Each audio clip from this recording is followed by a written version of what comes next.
Fala, meu querido, Tasso aqui. Você que quer ser um futuro investidor de criptomoeda, você precisa entender os conceitos básicos desse mercado. Primeiramente, o conceito inicial é o de o que é uma moeda descentralizada. Para explicar a descentralizada, vamos explicar a centralizada, que nós chamamos hoje de moeda fiduciária. A moeda fiduciária, por exemplo, do Brasil é o real, da Argentina é o peso, dos Estados Unidos é o dólar. Então, assim, cada país ele pode vir a ter a sua moeda, que é uma medida até de soberania nacional. Só que, se você ainda não viajou o mundo, você ainda não está acostumado a entender que essas moedas têm uma paridade. Então, o real tem uma cotação com relação ao dólar, o dólar tem uma cotação com relação ao peso e por aí vai. Essas moedas, elas são emitidas pelo governo, pelo Estado. E o Estado tem o poder de depreciar ou buscar tomar ações para valorizar a sua moeda. E aí surge o conceito de inflação, Países como o Brasil, países da América Latina, como exemplo, normalmente sofrem de pressão inflacionária. O que é isso? O governo imprimindo mais dinheiro para poder honrar com os seus pagamentos e isso acaba depreciando a moeda. Isso se chama de inflação. E no Brasil, a gente tem o indicador IPCA. E lá nos Estados Unidos se chama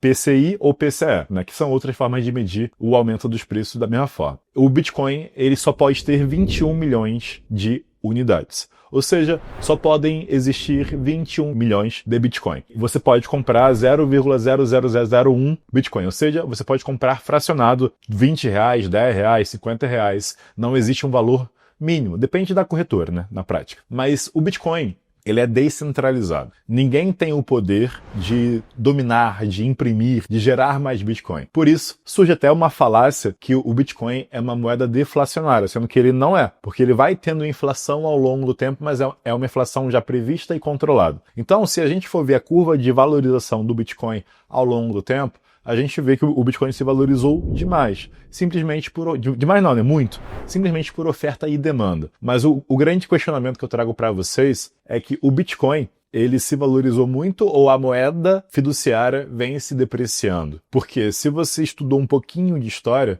ou não, Bretton Woods foi um tratado pós-Segunda Guerra que faz com que o dinheiro fiduciário, real, dólar, ele deixe de ter o lastro em ouro. O padrão ouro foi perdido após a Segunda Guerra, porque os países precisavam se endividar. Antes, os países só podiam imprimir dinheiro mediante a posse de ouro. Com o tempo que isso se perdeu, você acaba ficando muito...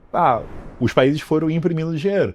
Então, não por acaso, a gente tem países como a Argentina, como Venezuela, que adotam práticas mais populistas e você vê que a moeda acaba não valendo mais nada. E isso acaba prejudicando a população mais pobre, porque apenas o pobre ele é prejudicado com a inflação. O rico ele consegue se proteger com investimentos em dólar, com instrumentos de proteção à inflação. Então, para você entender hoje, o Bitcoin ele é o dinheiro do futuro ou do presente, porque ele já é tido como uma moeda de paridade.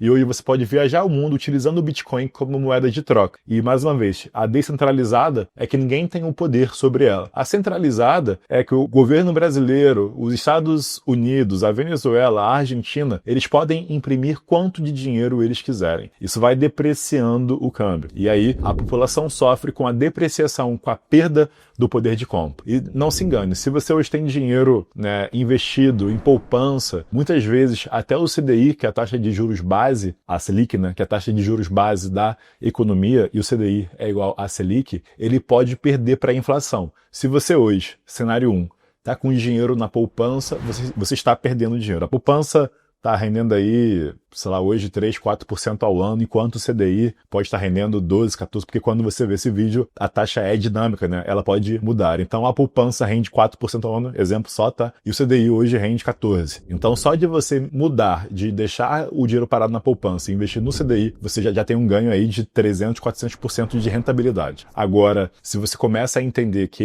esse valor que cresce, ele é nominal, como assim? Ele é um valor que cresce na sua moeda local, mas ele não leva em consideração a paridade real-dólar, beleza? Então, hoje o real pro dólar tá 6, já foi 1. Então, hoje, com R$6 você comprou um dólar. Anos atrás, foi até 1 para 1, 2 para 1, e o real vem se depreciando, ou seja, você vem perdendo seu poder de compra. Nesse cenário, dentre as mais de 100 mil milhões de moedas que existem, na minha visão, apenas o Bitcoin tende a ser uma moeda global. E até se fala que o Bitcoin é o novo ouro digital. Nessa pauta, eu quero que você entenda que o Bitcoin é o único que tem esse poder de conectar o mundo, beleza? Um abraço.